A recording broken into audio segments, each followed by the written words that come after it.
Pozdrav svima ljudi, danas ću vam pokazati kako da napravite intro.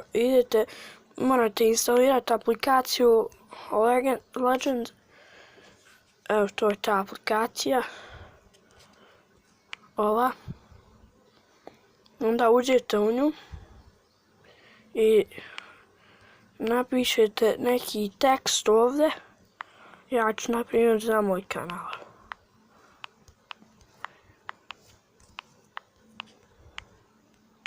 Sad to pustite i izaberete što vam se sviđa. Neću to. Ovo je moj intro.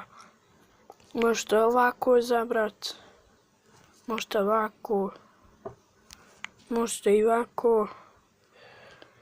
Ovdje imate svašta da izaberete. Ovo je lagano napraviti. Onda kada napravite intro idete u KineMaster.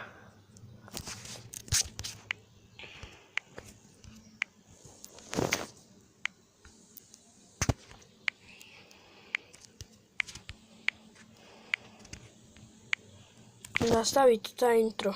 Tu kod mene ne može nešto velika slika, pa prvo moram staviti bijelu boju, pa onda dio onog intra.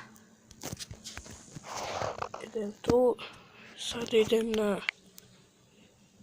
to i izrežem koliko treba.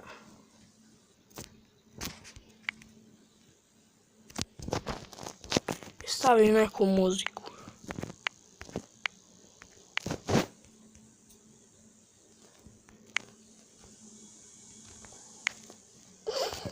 Ovo nisam dobro napravio.